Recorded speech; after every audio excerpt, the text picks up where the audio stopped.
ये कहानी जंगल और उसमें रहने वाले शेर की है, जो अपनी ताकत के घमंड में अपने समूह के अन्य शेरों से अलग हो जाता है। आगे क्या होता है जानने के लिए आइए सुनते हैं ये कहानी। एक जंगल में एक शेरसिंह नाम का शेर जंगल के सबसे कुशल और सबसे ज्यादा क्रूर शिकारियों में गिना जाता था। अपने समूह के साथ उसने अनगिनत भैंसों, हिरणों व अन्य जानवरों का शिकार किया था। उसकी ताकत और क्रूरता से जंगल के सभी प्राणी थर-थर कांप जाते, जिसके परिणाम स्वरूप अब उसे अपनी काबिलियत और ताकत पर घमंड बढ़ने लगा। एक बार उसने अपने समूह के साथियों से कहा, आज से जो भी शिकार होगा उस पर सबसे पहले मेरा हक होगा। मेरे खाने के बाद ही बचा हुआ तुम सभी आपस में बांट कर खा लेना। शेरसिंह के मुंह से ऐसी घमंड भरी बातें सुन सभी अचंभित थे। तभी उनमें से एक बुजुर्ग शेर ने शेरसिंह से कहा, तुम होश में तो हो? तुम्हें आज अचानक क्या हो गया? तुम ऐसी बात क्यों कर रहे हो? शेरसिंह बोला, मैं बिल्कुल होश में हूँ। क्या तुम सब ये नहीं जानते कि हम जितने भी शिकार करते हैं उसमें मेरा सबसे बड़ा योगदान होता है। मैं ही तो हूँ जिसकी वजह से हम इतने शिकार कर पाते हैं। इसलिए शिकार पर सबसे पहला हक मेरा ही है और अब सभी को मेरी बात माननी ही पड़ेगी।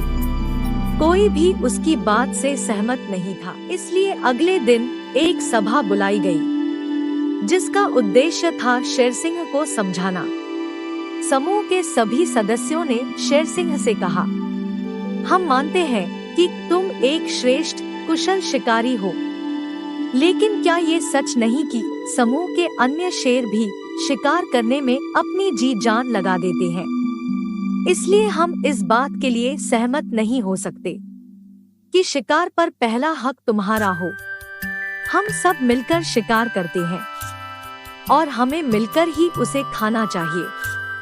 शेरसिंह इस बात को सुन गुस्से से अपने ही घमंड में चूर होकर बोला, तुम सबकी मति मारी गई है जो मेरी बात को मानने से इनकार कर रहे हो। अगर ऐसी ही बात है तो आज से मैं अकेले ही शिकार करूंगा और तुम सब मिलकर खुद अपने लिए शिकार करना। जब भूखे मरोगे तब मेरे पास गिड़गिड़ाते हुए मत आना। और ऐसा कहते हुए घमंडी शेर सभा को छोड़कर चला गया। कुछ ही समय बाद जब शेरसिंह को बहुत भूख लगी तो वह शिकार करने गया। वो भैंसों के एक झुंड की तरफ दहाड़ते हुए बढ़ा, पर वो देखकर हैरान रह गया कि जो भैंसें उसे देखकर ही कांपने लगती थी, आज उसके आने पर जरा भी नहीं घबराई, उल्टे एकजुट होकर उसी को मारकर दूर खदेड़ दिया। भैंसों से पिटने के बाद उसने सोचा, चलो कोई बात नहीं, मैं हिरणों का शिकार कर लेता हूँ। और वह हिरणों की तरफ बढ़ा, पर अकेले वो कहाँ तक इन फुर्तीले हिरणों को घेर पाता। हिरण भी उसके हाथ नहीं आए। अब शेरसिंह को एहसास हुआ कि इतनी ताकत होते हुए भी बिना समूह के सहयोग के वो एक भी शिकार नहीं कर सकता। उसे पछतावा होने लगा। अब वह समूह के महत्व को अच्छे से समझ चुका था। वह निराश होकर बाकी शेरों के पास पहुंचा और अपने इस व्यवहार के लिए क्षमा मांग ली। और एक बार फिर जंगल उसके अर्थात उसके समूह के खौफ से कांपने लगा। कहानी की सीख, हमें कभी भी अपनी काबिलियत पर घमंड नहीं करना चाहिए।